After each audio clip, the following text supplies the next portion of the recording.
Thank you for joining us for another episode of Ask a Historian. I'm Matthew Wilkinson, historian with Heritage Mississauga. Please send in your questions each and every week and we'll explore the stories of the city of Mississauga together. Like, subscribe, and follow and stay up to date on all the heritage happenings with Heritage Mississauga.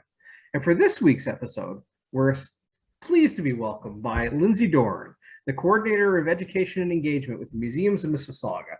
And for a holiday twist for all of us out there looking to kind of get the, I read recently, get your merry on. I'm not sure that was the right term, but we explore in previous episode last year, we explored some Christmas traditions, and this year we're kind of back to connecting with people and having tours of the exhibits, tours of the museums, and getting back into that flair of the season, of everything that is so wonderful of what the museums do in terms of public engagement, particularly around Christmas time. I mean, Maple Magic we'll talk about later, but the houses are decorated. You have programs again. You can register through Eventbrite, and we'll explore what people can see and engage with at the museums this year during the holiday season. So thank you, Lindsay, for joining us, and I know sharing your passions and love of gingerbread. And so thank you, Lindsay, for joining us. Oh, I am so happy to be talking to you again, and actually so happy that this year we're able to have visitors in the houses for Christmas, which we were not able to do last year. So it's so exciting to be back a little bit closer to normal and welcome people in some holiday spirit. I know you've been at the museums as much as you can, but here we are. You're in one of the historic houses, and it must feel like home a little bit. Decorated for Christmas, ready to go. I don't know if the fire's on behind you, but I'm sure there's times when it's nice and toasty warm in there. And so, so what can people expect if they come to the houses? New visitors, returning visitors. I know every year you do different things, but here we are again, back in person, at least in a little bit limited sense, and people can register through, again, Eventbrite to participate in the tours. But what can they expect? You have Bradley Museum and Benares Historic House, and I'm wondering if you can kind of walk us through some of the things that you're offering. Absolutely. So for those who might not know, the Bradley House is a early settler era house, so built around the 1830s and 40s. And at this site, we kind of explore those early Christmas traditions. And Benares Historic House is interpreted in the 1918 era. So World War I, although the family was living in that house from the 1830s, so there we're sharing some Victorian and Edwardian Christmas traditions. But this year, new to us, we're actually doing 4 different themed tours. So there's 2 themed tours at each site. So one weekend we have a tour run at each site, and the next weekend we have a different one. At Bradley, we will be having on, I think it is, I'm not going to remember the dates here. I want to say, I'm not even going to try. You're going to put dates on your screen, because I can remember like so many historical details and names and information, but if you ask me to remember a date, it is not going to happen. We will share the dates at the end. But our first round of tours that you will be able to sign up for at Bradley is Citrus and Spice, which is a tour focusing on all about the origins of gingerbread and citrus and their connection to Christmas. Those are, well, gingerbread at least is something we probably associate very strongly with Christmas, but most people don't really know why. So we talk about that. And oranges and citrus is something not so much nowadays we associate with Christmas, but once upon a time was very closely connected. And there are some interesting traditions connected to citrus, like an orange in a stocking, which some of you may get. I certainly get an orange in my stocking. So that tour kind of covers that. And then at Benares that same weekend, our tour theme is called Snap, Crackle, and Pop Christmas by Firelight. And it's all about the role that fire played in Victorian Christmas traditions and how many of the traditions are tied to that. So again, something that we probably, when we think of Christmas or holiday traditions, we often maybe picture a crackling fireplace, And so we'll delve a little bit into that and share with you how some of those traditions came to be. And then the weekend after that, we have 2 different tours. So at Bradley, that will be Weird and Wacky Christmas Traditions. There are a number of things that people do for the holidays or for Christmas, which don't make a lot of sense for us. And some of them we do because, well, when they were developed in earlier times, they made sense then. But sometimes they're just kind of silly traditions that became popular. So we're going to share some of those in that tour. Things like the Christmas pickle. I don't know if anyone's ever heard of that. If you haven't, come on the tour. We'll talk about it. And at Beneries that weekend, we will have a tour called A Magical Wizarding Holiday, which is actually going to explore the real world connection or origins of the Christmas and holiday traditions that can be found in the Harry Potter novels and movies. So a little bit of fun pop culture connection there. So we go from gingerbread to pickles, and we're going to explore different traditions of Christmas. Now, for those who are interested in kind of exploring, how long does a tour normally take? So the tour is going to be about 45 minutes, but you'll spend about an hour on site because at the end of each tour, there is an activity for each group to complete. So that's something you get to make and take home to take kind of the Christmas spirit with you back home. And each activity is different depending on the tour. So for citrus and spice, you actually get to decorate a gingerbread cookie made by a local bakery home. So you get to make your own little gingerbread man. For Snap, Crackle, and Pop, you will make your own Christmas cracker. Those lovely things we have at the dinner table. For Weird and Wacky Christmas Traditions, you get to decorate your own Christmas ornament. Maybe you make it weird and wacky, maybe you make it traditional, that's up to you. And then for A Magical Wizarding Holiday, you will also get to make a wizarding themed Christmas ornament to take home as well. Very cool, very cool. And of course, I mean, it's all ages, right? This is family-friendly, kids' activities, etc. Definitely developed with families in mind, but you do not need to be a child to come to it, or you don't need to have kids to come either. The content works for both adults and children as well, so it's all ages to enjoy. And I can see, behind you, the hearth is decorated with garland there.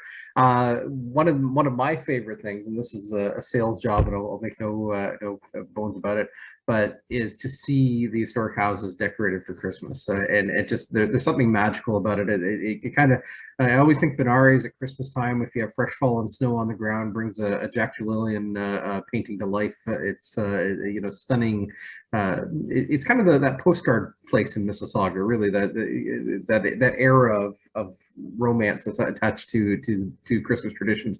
In in Bradley House, you have decorated in typically a very early settler fashion. What do people see if people want to, I guess, absorb that ambiance? How are the places decorated?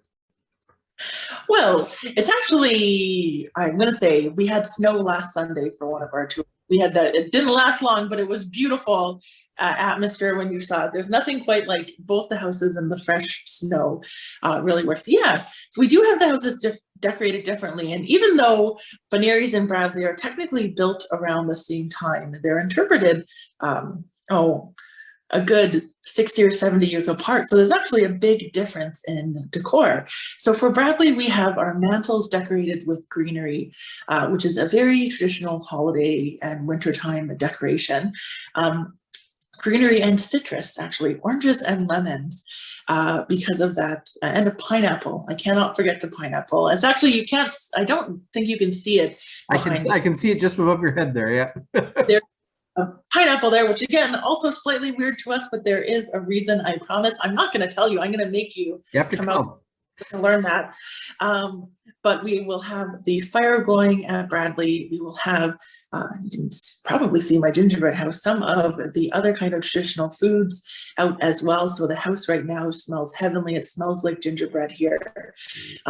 It's definitely a very cozy and Christmassy atmosphere here. And over at Benares, it is actually even more intricate decoration because by the World War I era, decorations and traditions had become a little more commercial, a little more closer to what we are used to today. So all of the mantles on the multiple fireplaces are decked out with garlands.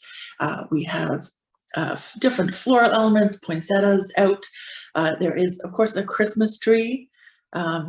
At Benari's, we have our dining table set out for a full Christmas dinner with many courses and some foods, which we may recognize more from classic stories and classic Christmas, which are plum pudding, which many of us, I was going to say many of us probably don't eat it, but I actually know there are plenty of people who do still have Christmas pudding or plum pudding. So maybe it's part of your family tradition and maybe it's not. And of course, at Benari's too, we are able to kind of give a little bit of an idea of what it would be like with flickering candles with our lovely modern invention of battery-powered candles, so we can be fire safe, but still get the fun view of flickering lights and a firelit house. So definitely enjoyable to come in and see the decor. And I know as part of tours past and I'm sure present, you know, the Christmas themed stories that are told on the tours are so engaging, and your staff and yourself have always done an excellent job of kind of bringing those traditions and those stories to light, and sprinkling in the local anecdotes that connect to Christmases here in years past. So for those that can't come on a tour of Benari's historic house, for example, you have something special coming up as well. Yes, we have actually just finished filming a virtual tour of Benari's decorated for the holidays, which will not only let you see the house decorated for Christmas, but also explores a number of other winter celebrations that occur during the same time. Things like Hanukkah and Kwanzaa, winter solstice, Las Posadas, Three Kings Day. There are actually close to 100 holidays which occur between the beginning of November and the end of January. I know I've forgotten Diwali and Lunar New Year. So you'll actually be able to virtually tour Benari's and learn not only through the virtual tour about some of the origins of our Christmas traditions, but about some of these other winter celebrations that happen as well. And of course, if you're not able to make it out, it's a way to see all the decor. And that should be up live on our website at culturemississauga.ca. You can find the museums tab and look for Benari's Historic House. And when you open up that little box there, it will have a link to the tour. Yeah. Wonderful. And I mean, another way to engage as well, and just to wander, a snowy day and the museums are closed, go for a walk. Just, go and see and enjoy the ambiance. Definitely come out for a walk. They are beautiful sites. Last year we had some older postcards from our collection blown up on large vinyl pieces and put up around the site on the barn at Bradley and Benari's. We're going to be doing that again today. Oh, wonderful. Well, I shouldn't say today. I mean, we're going to be doing it again this year. It's not actually happening today. So you'll be able to see that. So lots of stuff happening online and around the site. And I should say that there's also, if you are interested, on the City of Mississauga's YouTube page under Culture, you can actually see a couple of videos from last year of me making a Christmas pudding in the Benari's Historic House kitchen and making gingerbread right here in the Bradley kitchen. So if you want some, you can still find those on the website. And we'll share those links as well, so people can click away at the end of our video here. And so, thank you for doing this, but more importantly, thank you for doing all the work that you were doing for these programs at the museums. Not only organizing them, but doing all the background work that leads to an incredible visitor experience. And the idea of 4 different themed events. I mean, you're talking about juggling a lot of different ideas at once, and kudos to you and your team. thoroughly looking forward to it, and I have at least one circled on my calendar. I promise you'll see me. Just you do an amazing job, and the museums are such a beautiful places to visit at any time, but particularly when they're decorated for the holiday season. So, thank you, Lindsay, for doing this and joining us here on Ask a Historian, and best of luck. Hopefully they're full tours, and again, for anyone listening, you register for the tours through Eventbrite, and we will share that link at the end. So Lindsay, actually, you might be the first person I say this to. Merry Christmas.